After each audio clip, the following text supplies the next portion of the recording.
You're listening to 17 Carat K-Pop, the show that's a little bit of everything with a K-pop twist. Visit 17caratkpop.weebly.com for more information about the show. That's 17caratkpop.weebly.com. Enjoy the show! Hello everybody, and welcome back to 17 Carat K-Pop.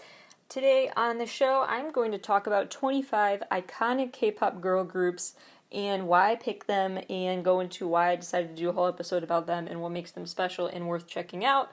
But before I do that and get into the backstory of the reason why I'm doing this episode, I do want to share a few headlines with you. I cover a lot of them in the other episode that just came out today, but there were more that I saved for this episode because I wanted to try to somewhat equally split up the content in the amount of time I would spend on content in each of these new episodes. So we do have to talk real quick about the Soribada Award winners. There were a ton, so I'm just going to list them, and I may list repeat names, but that's because they won in more than one category. But going down the list, your Soribada winners were BTS, Im Yeon-woon, Kang Daniel, Red Velvet, Twice, AB6, Victon, IZ*ONE, NCT Dream, Oh My Girl, G-Friend, Astro, Mamamoo, Red Velvet, Twice, Kang Daniel, The Boys, G-Idol,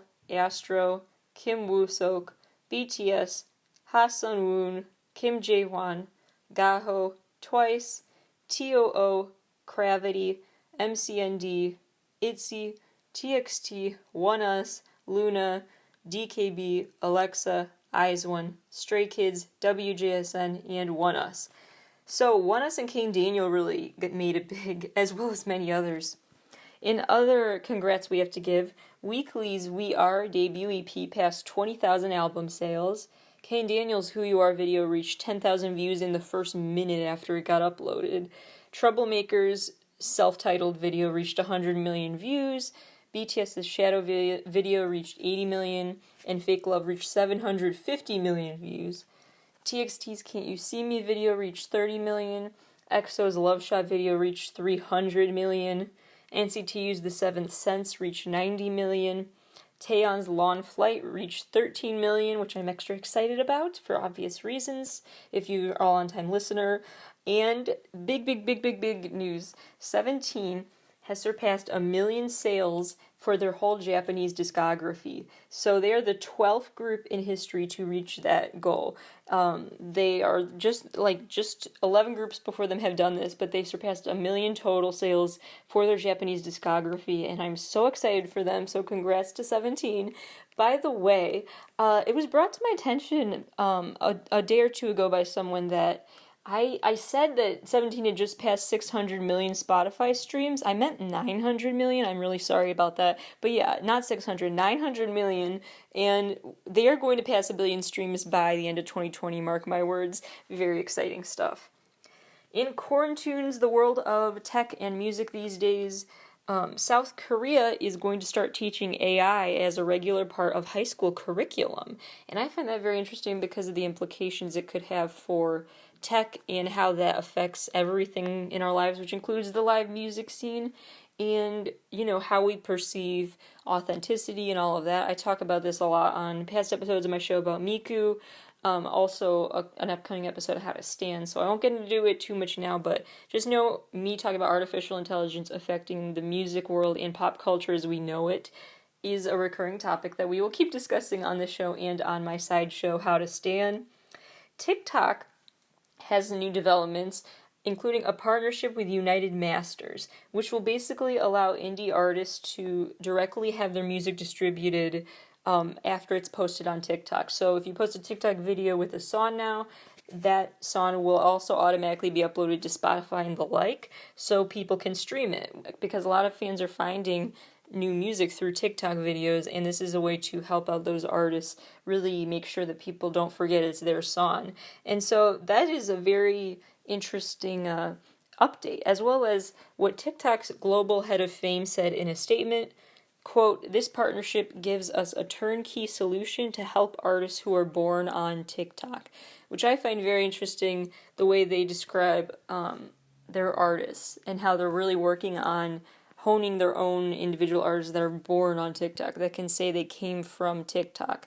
Like, they want to do something like with Justin Bieber being discovered on YouTube, or Shawn Mendes through Vines and whatnot. And so I wouldn't doubt their ability to have that happen someday. So we'll see what the latest is with them. In terms of my latest album and music reviews for you, there's been so much great new K-pop music out lately that I would recommend. G-Idol's Dum Dee Dum Dee is a great summer anthem. Sunmi just released Borderline, and the video for it. Borderline, she actually premiered on tour last year, but we finally get a video for it, and it's really, really, really great. I'm very excited we finally get to see that, which kind of maybe has to do with the fan feedback that I talked a lot about in my last episode. So check out Wonho My God. That episode talks about fans causing artists to release previously unreleased tracks. So anyway, Treasure is here, and their debut Boy, I really like. That is very fun and high energy. I would also recommend ITZY's new EP, Not Shy, and I will go into why in a second. So, well, actually, you know what? I'm gonna, make you listen to this commercial first, and then we're gonna talk about why I love that EP, and let's talk about these girl groups. ITZY just released a video in a series called Letters to Midzy, so addressed to their fandom. And ITZY really opened up and were vulnerable in this video, and it really left me thinking, their comments. So I want to share some of it with you. So first of all, Leah explained that she really doesn't feel like she's as good as the other members in her band. She feels like she's not as good of a dancer, and that she worries looks like she's having less fun on stage as she looks at the bright smiles on her members' faces. And she also admits she felt a bit guilty during their first debut Dalla Dalla comeback because she wasn't enjoying it as much as the others, and she just felt guilty for not just enjoying it because that was a dream come true moment, or at least was supposed to be for them. Then Chaeyeon, she admitted that she felt most nervous after her debut, actually not building up to it, but then suddenly felt this heightened pressure, and she also felt like she was getting hated on, and the most hated on member online and everything, so early on that it made her wonder, what's worth it? Is the effort worth it if they're already labeling me as this and that? I guess their opinions won't change about me. She also admitted that she's really just working on taking care of herself, enjoying her life, loving herself, and all of that lately, that she admits she hasn't really done in the past, trying to just stay in tune and accept these emotions more during this time. And she admits that she really tried to kind of stand off to the side in group pictures and stuff in the past, and will try to do that a little less often now, as she's realized within herself what she should do to boost her confidence, and she really just gets it. She also said, when fans say, oh, I wish I was as pretty as them, or I wish I was as talented as them, or as cool as them, she said, I get that, and I feel the same way. It's kind of an imposter syndrome thing that she was talking about, really, feeling like, do I even deserve this fame and success and status as this icon?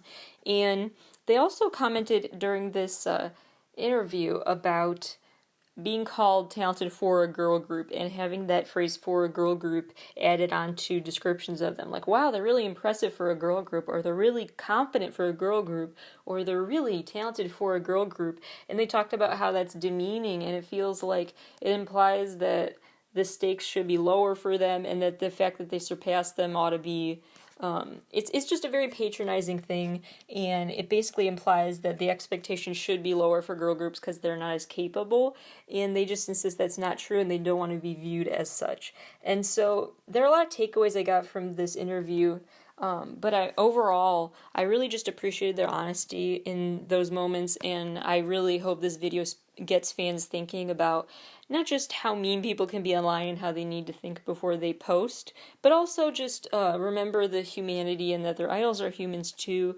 so that as much as you want to compare yourself, they feel the same way. They are also insecure. It's not.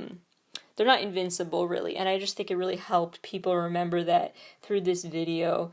Similar comments lately were made by Eunji from A-Pink, and that group has been around for 9 years already. They debuted in 2011, and she basically was saying recently quotes about, being treated like secondhand idols or like retired idols. Like, why aren't they retiring yet?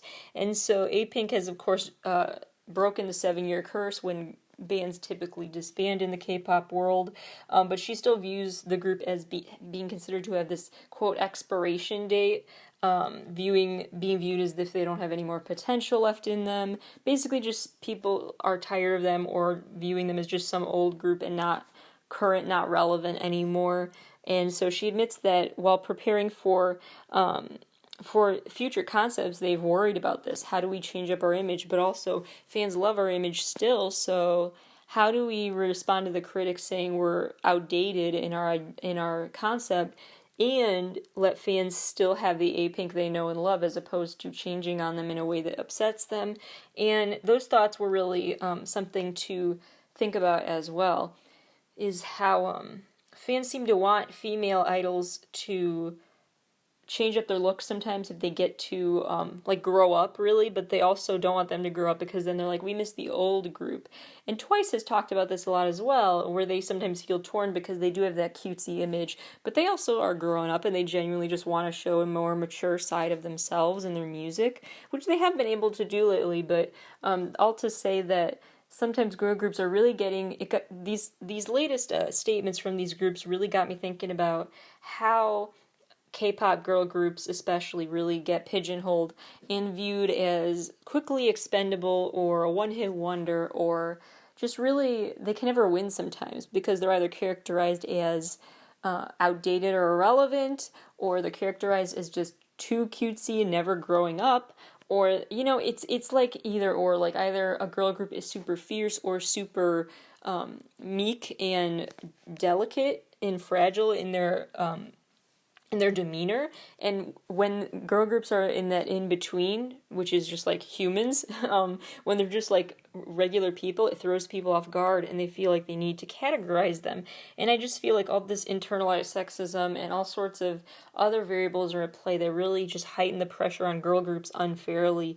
And so I really just wanted to spotlight them and all the ways that they subvert the stereotypes. And so my selection that I'm going to talk about today are K-pop girl groups, not necessarily my 25 favorites just sound-wise and who I listen to most, honestly. Some of them, for sure, of course, are in that list, but this is the list really of most unique girl groups. The girl groups I think deserve a lot of love and attention, who are really breaking those boundaries or just defying stereotypes, because these artists try to blend what is typical with what's not typical, or what's expected with what's not expected from them, refusing to just be a bubblegum girl group versus a super fierce, sassy girl group that's super edgy. They blur those lines. They go from throughout that characterization spectrum. They are all over the place and refuse to be labeled in a very specific way because they have such a range style-wise. And so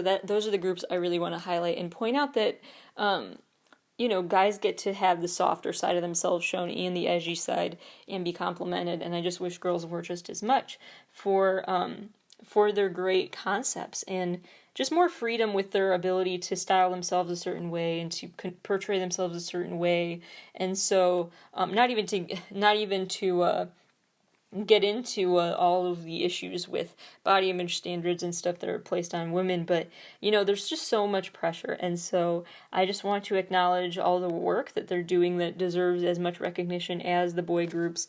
And it's disappointing because I do think some of it is due to just media characterizations of girl groups. There's this common catfight narrative with girl groups, and unfortunately that is added to with some truths, like how K-pop girl groups do tend to disband faster than K-pop boy groups. They have less longevity, but I don't like the description sometimes of that, and that is very common. So, Western media may be less likely to invest time to really get to know and understand and write insightful profiles about K-pop girl groups because they feel like, why would I put my energy towards a group that's going to disband really quickly when I can do an in-depth profile about a long-term, long-lasting boy band, So there's that to think about, as well as just heteronormative assumptions about who likes K-pop, that the media might want to cover the boy groups more, especially in the USA, because they assume K-pop is just for a bunch of teenage girls, and they assume that all those teenage girls just like guys. And so there's that whole aspect of trivializing and pathologizing the female fans, which has really happened, I mean, since the 80s. Pop fandom studies have focused on girls, and marketing has, we're going to talk about this a lot on my How to Stan series, but really there's a long history of marketing being specifically tailored toward teenage girls, over time, which has really shaped perceptions of who is a pop music fan, and even farther back, the word hysteria has been attributed to women and defined in a way that referred to women when they were unladylike. They were hysterical then, and then the way hordes of fans are characterized by terms like hordes adds to that image of them being rabid or untamed, or just all of these unfair mischaracterizations that also exclude so many people who are fans of these people. And so, I mean, think of even terms like the Bieber fever, that was a popular term back in the day, or the One Direction infection. It's like the fandoms for boy bands are assumed to be a bunch of girls, and then their interests are really belittled or characterized in a demeaning way. And so I'm going to talk about that and how fandom studies have mischaracterized fandoms and boxed out a lot of male fans over time in a future episode in How to Stan, but that's just a little preview. And all to say that there are a lot of factors that have there's some big media issues that date back a very long time that have caused these trends in reporting and such that have really trivialized the contributions female artists make in the music scene and the diverse range of concepts and ideas and lyrics and everything that they have to offer. And so I just hope that full range of their ideas and a full freedom of expression is granted towards them more. And because I do think there are a couple things at play. One is the heteronormative fan base assumptions. One is the catfight narrative. One is just the extremes of girls expected to be all this or all that. Also, I think there's just in general internalized sexism with how we view, how much effort they need to be putting in their dance, or when they look lazy because they're not dancing as well, and all of that. And really assumptions about what K-pop is in the first place. I think some, super ignorant people might just think K-pop is a boy band industry, not even realize there's a world of girl groups out there. And so just a lot to think about. Side note, if you check out the episode of my show called Big Hit the Road, I know this is the last shameless plug for today, I promise, but Big Hit the Road is an episode where I get into this and the history of kind of viewing boy groups with giving them permission to express themselves in a lot more variety of ways, sound-wise, style-wise, than girl groups, and how girl groups concepts are not just necessarily this fluffy stuff that's got no substance. So check out Big Hit the Road for that coverage. But anyway, things have changed in recent years. We saw G-Idol about to set out on their world tour if it weren't for COVID. Red Velvet has been filling up theater venues that other big-time acts have, not just concert halls. They're filling up full theaters, which is huge. Dreamcatcher had their KCON cameo last year, and they're still relatively new as a group, and so these fan meets and whatnot have been so popular. Of course, we had Blackpink with their arena tour around the world and Coachella performance. We have acts like Momoland and Twice who have recently signed onto record labels to extend their USA promo. So the girl groups are getting more love and attention now. I'm not saying that everyone's, describing them unfairly, but anyway, I'm just saying, here are your girl groups. Let's just get to it. The girl groups that I just want you to spend time appreciating. So, first of all, Luna. Of course, number one is Luna, because I did a whole episode about them. I won't even say the name of the episode because I promise no more shameless plugs during today's episode, but I'll wink right here. Anyway, so Luna is so unique because their whole concept, long story short, is the double universes on the Mobius strip, and then there's like Earth in between the other two parallel worlds, and they're trying to find each other and create their own world in the middle of it all. It's really all a story about what it means to be human and fall in love, and all of these other themes, and it's just really clever and impressively done.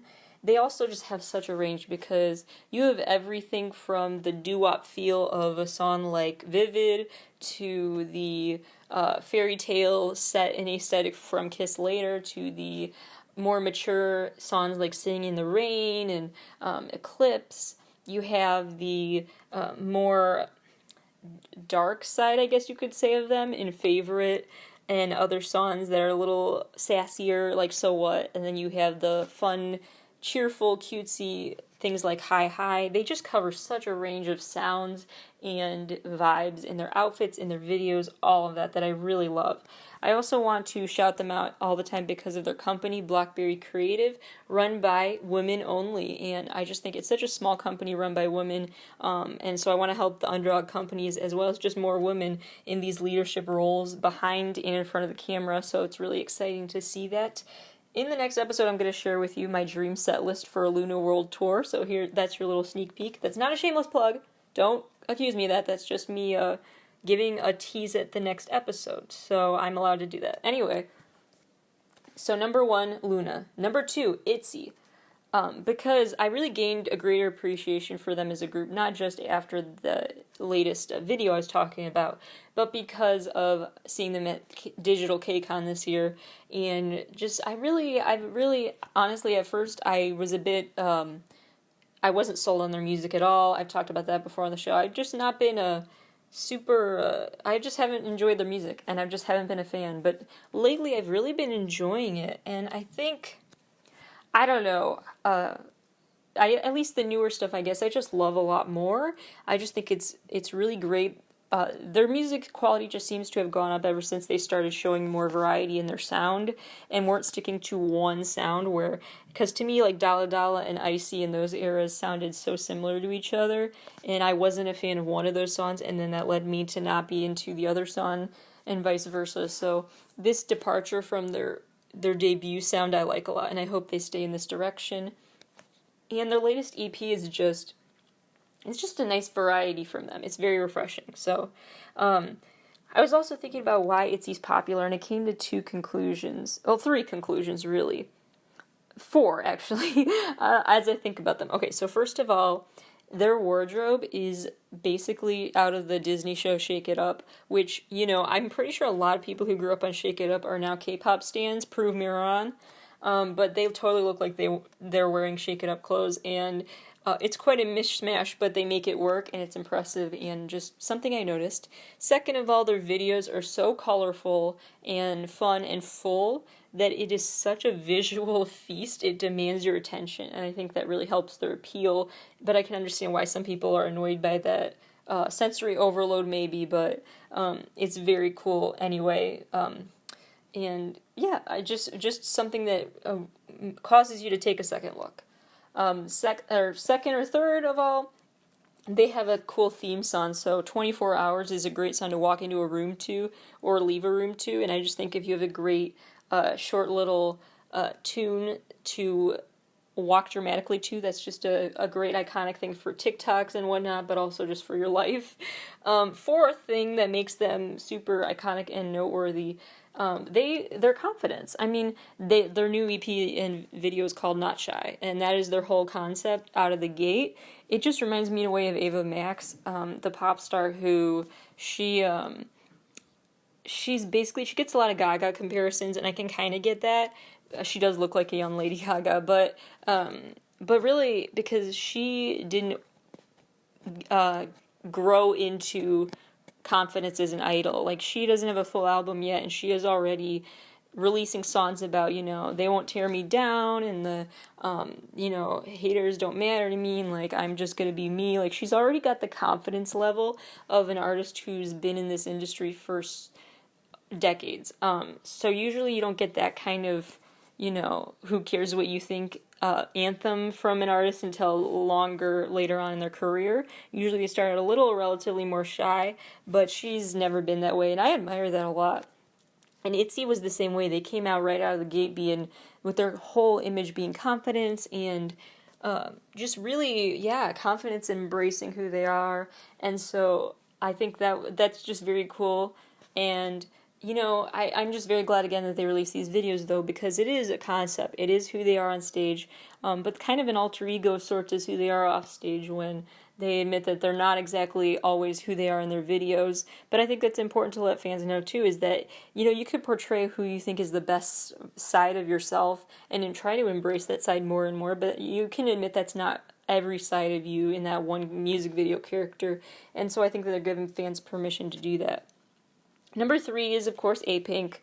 They have some really iconic dance moves, like that cool arm movement that really went viral on TikTok and after Music Bank and whatnot this year. And they have other dance moves that have just become known to be classic A-Pink moves. They've also really left an impact, and I think it's because they have this concept of familiar surprises that we've talked about before on this show, where there's a lot of love for things that are what we expect, mixed with a few changes, shaking things up but not too much. That throws us off. So we like change but in small amounts. So A-Pink has done that over time with obviously having a lot of pink in their videos and keeping that aesthetic going, like with You and with I'm So Sick and Sunday Monday and like the color scheme for those comebacks, but they also have changed up their sound and vibe a lot too. So they have the color scheme consistency and whatnot, but they also depart from it as they grow up. And so that mixed bag is what I'm talking about with these groups. Number 4, Red Velvet. They obviously have such a range. They go from very fun and cute things like Power Up and, Zimzalabim and other cute Oompa Oompa, other things where they're literally miniature characters or other super, super cute stuff. And of course they have the Trolls collab. But then of course they have Bad Boy and Really Bad Boy and other edgier, sassier songs that have become really popular. So they really let people grow up with them because they tap into your inner child through some videos, and they tap into your I want to act older, sassier, more rebellious vibe as well. Number 5 is Twice. They, of course, have a lot of fun bubblegum music, but they have some deeper storylines too, especially in their videos, like with Feel Special, for example, where Mina is singing the lyrics, I just wanted to hide, didn't want to face the world, and then she literally faces the world, and she sees this like dome, and she's face to face with the others. It's a whole thing. But anyway, in the Feel Special video, it's all about that connection. There are a lot of points in that video where the members of Twice look at each other across the room and they lock eyes and then they suddenly feel better. And so they're cheering each other up. It's really powerful, and, it's not just this corny thing or this bubblegum thing. Twice has some great messages about broad concepts like the power of friendship and love and care for each other no matter what. And it's hard to explain besides that. It's just that shouldn't be belittled or dismissed as just like, too cute. That is an important lesson to teach people. So I just want to give my appreciation to them, as well as because they have a song for every occasion, from the summer hits to a Halloween-esque comeback with Yes or Yes. So they have a song for everything, and so, yeah, we love. All right, number 6 is Dreamcatcher, and I think I'm going to talk about their whole music video universe a lot on a new episode of the show for it, because it's really layered and very cool. It's very horror movie-esque, a lot of movie references, a lot of intricate choreography that tells a story as well. So I really like the unique concept they're going with. They're called K-pop's goth princesses for a reason. So we're going to go into that in a future episode, but I have a lot more to say about them. Number 7, G-Friend, also getting their own episode later because they have a very unique storyline, so I won't say any more. Number 8, Brown Eyed Girls. They deserve a lot more love. They have really helped really pave the way for K-pop globally, and, there are a couple of reasons they stand out to me. One is that Jia got to create the group, kind of like Stray Kids with Bang Chan, where a member was picked first and then they help pick the other members of the group. I think that kind of helps with the organic chemistry that forms among group members, and that'll help with group longevity. Also, they really they broke boundaries, like how they became the first K-pop group to go 10 years without any member changes. So they had a big celebration for that in Koreatown in LA, and so they really have broken the mold and defied expectations for girl groups by their longevity. They've also really songs that really make you think. For example, The Sixth Sense. That one, there's like a whole military, and there's a guy in a gold mask on a throne who's controlling the military, but he won't show his face, and the military stands at his attention and does everything he says. And then the girls show up, and it's like somehow they win. It's like a dance off to win against the war. It's like a whole thing. It makes more sense if you watch the video, but they really come in there and save the day. And it's like cinema levels of drama, and I love it. It's like they also have more overt movie references, like in the Kill Bill video, but they really yeah, they're just, they have a very fierce, cool image with very cinematic music videos. And The Sixth Sense especially, that was marketed as a track being about the limits of your five senses, is how they branded it, and how try to listen to this song not with just your five senses. Basically, the message was that, like, it was a very open your eyes message about, mind control in a way, and freedom of thought and expression, and the ways they symbolize that in the video are very impressive to me. And then there's, of course, the iconic Abracadabra video and dance. They became known for that dance called the Arrogant Dance, which became so popular that even Psy bought the rights from the creators of that dance to make a copy of it. So huge and influential. And, the fact they had that Revive album of remakes of their classic songs out in October last year was really a great testament to their staying power and just their impact that should not be understated. Number 9, 21.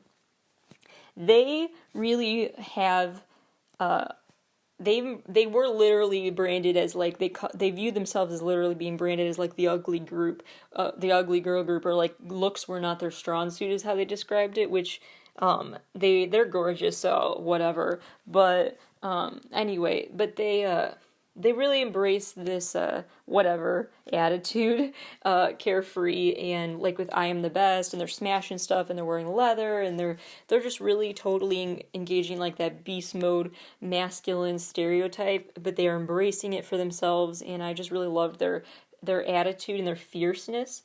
And they also, however, despite the fierce looks and actions and everything, they also were able to show their softer side.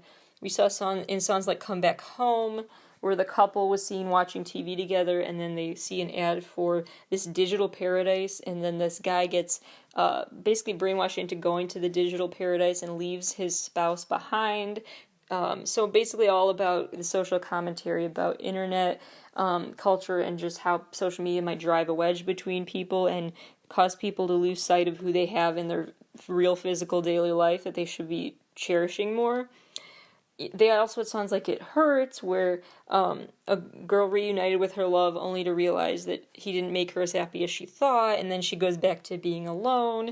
So really, like, they really get to deeper issues and commentary, as well as just the fierce stuff. Number 10, After School. So After School, as I said in a previous episode, I'm just getting into. I admittedly just hadn't really heard much of their music like a few months ago, but now I'm really hearing it all, and it's really quite the awesome range. I think that's just really cool. The subunit wise, they have different. Each subunit has a totally different flavor to it, but also the whole group songs that are just from After School are great, and you have everything from like the drill team-esque Let's Step Up, to the pastel concept with Lady Luck, to the whole chrome metallic look from Rambling Girls, the black blazer look from Shh. It's really, they really just have a range that is impressive, and they always defied expectations. You never know what to expect from them. And I also think their unique graduation concept for the members helped with their longevity too, and is worth noting. Number 11 is Khan, Khan. This was a 2-member group who were very short-lived. They had one main hit single, I'm Your Girl, and it was really cute. It was a really sweet story about a special bond between girls, and it was, they had a lot of potential, I think, and I just wish more people had given them love when they were a group. Number 12 is Bowl 4. I know Bowl 4 is now a one-woman act, but I still view it as a group, and I miss them as a group already. They've always had a very unique folk sound, and, her voice is just so unique, and she could sing the dictionary, it would sound lovely, and, yeah, just sing the dictionary, sing the encyclopedia, whatever you want. It's just beautiful.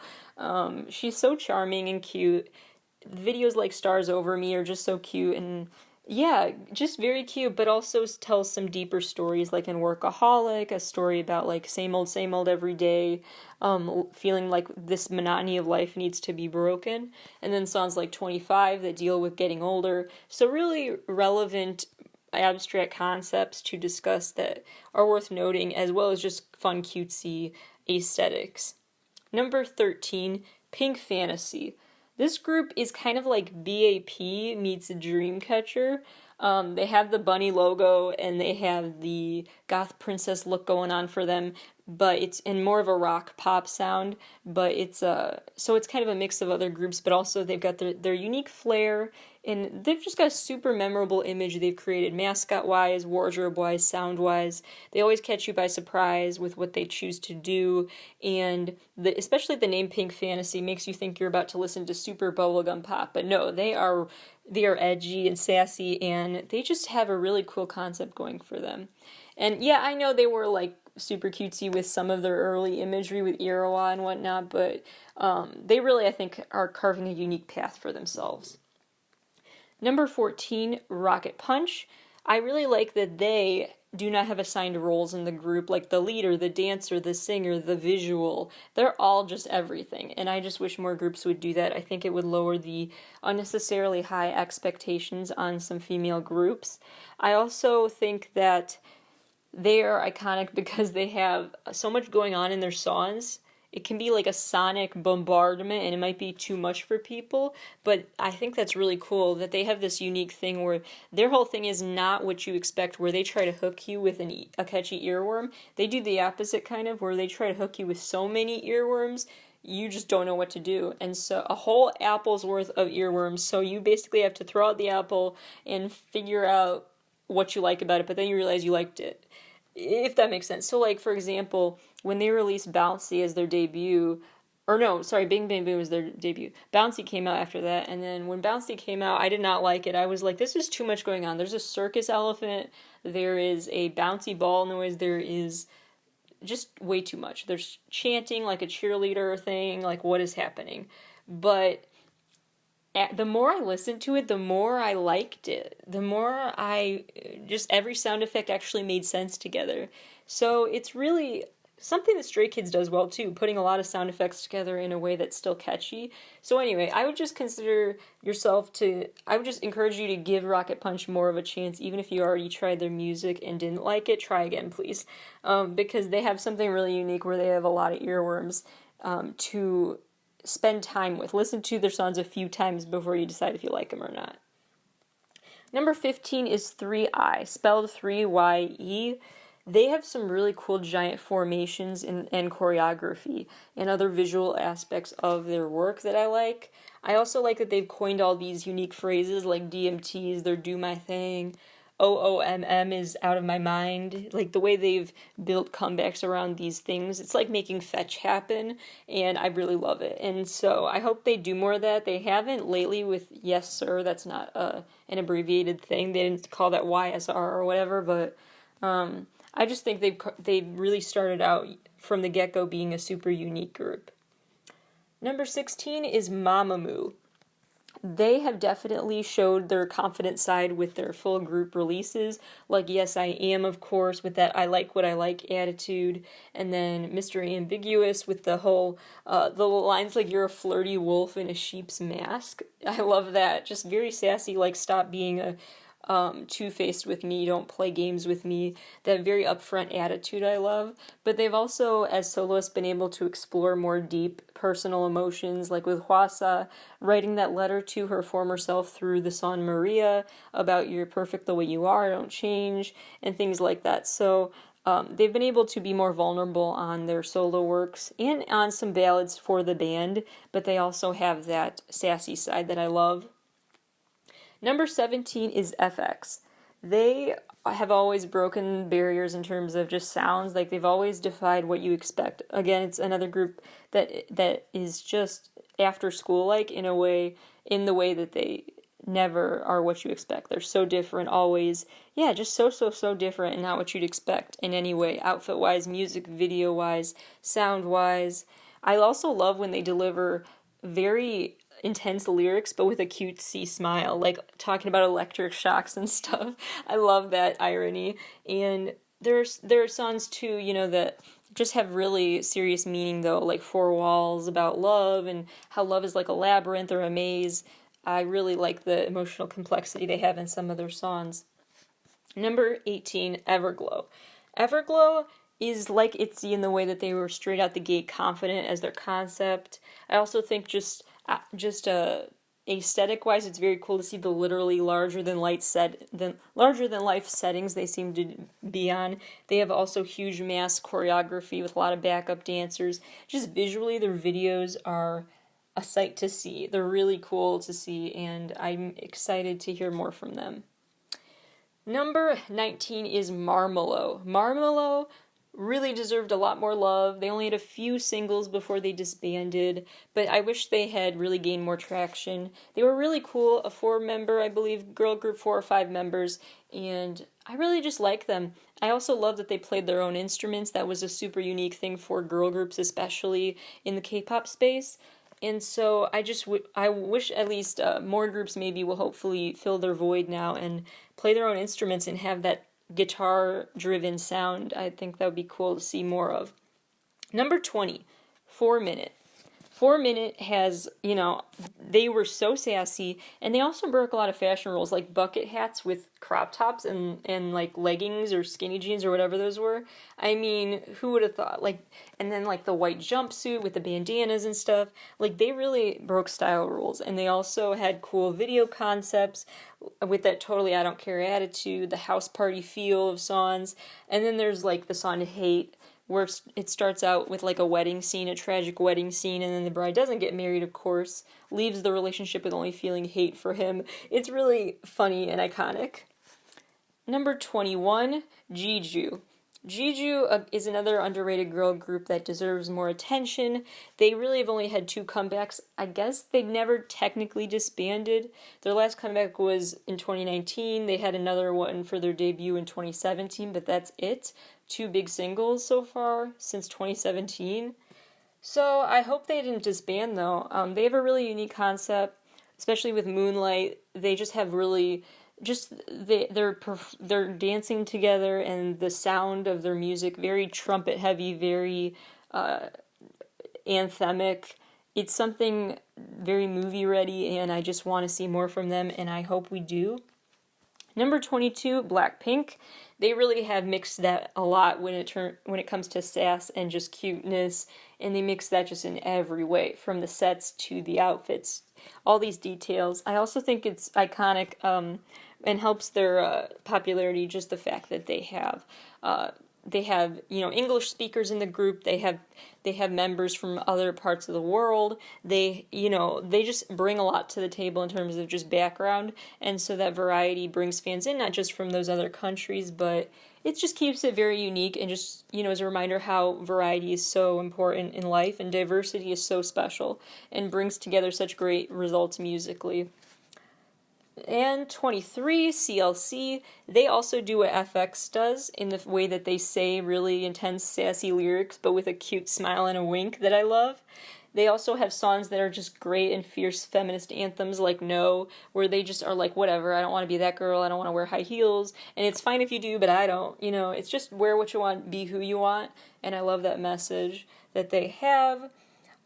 They also really have a lot of references often that make people stop and Google, and I just think that is a cool way to keep relevant and be part of the conversation online, like Pepe, for example. I'm sure then fans were suddenly looking at Pepe, learning about the skunk character and why he was picked, because his whole thing is finding love. That's his whole life goal, is all about the search for love, so naturally that's a good pop song cartoon to emulate.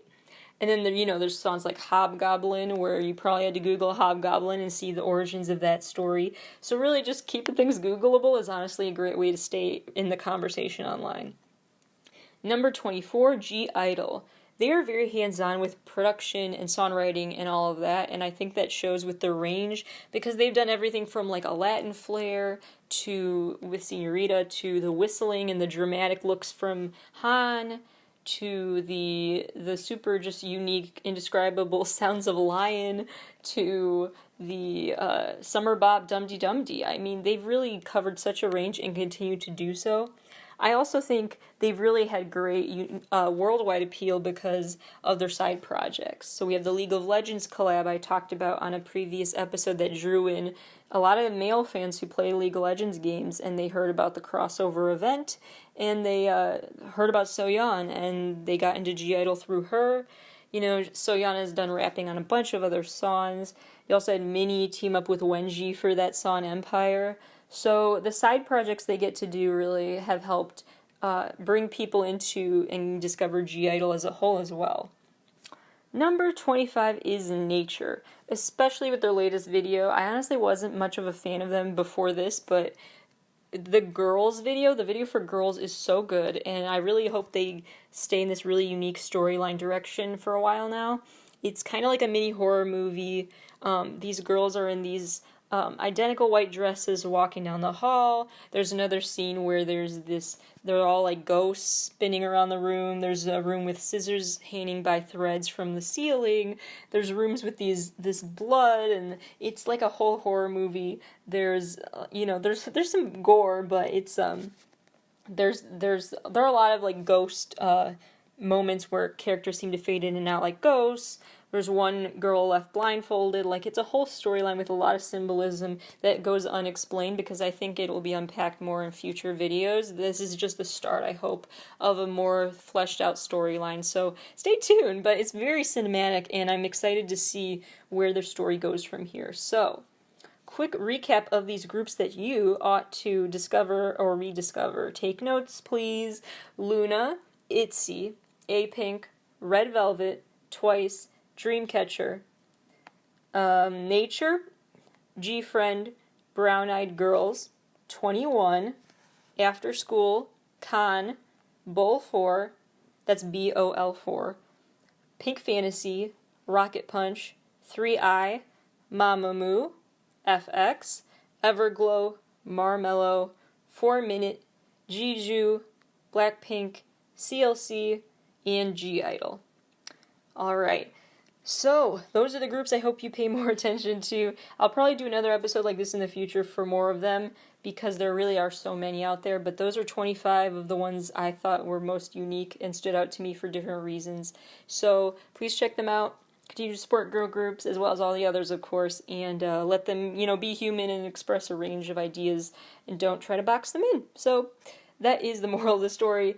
Thank you for listening. I will see you again Sunday for a new episode of How to Stan, and then I will see you again next week for more 17 Carat K-Pop. Thank you all for listening, and I will see you then.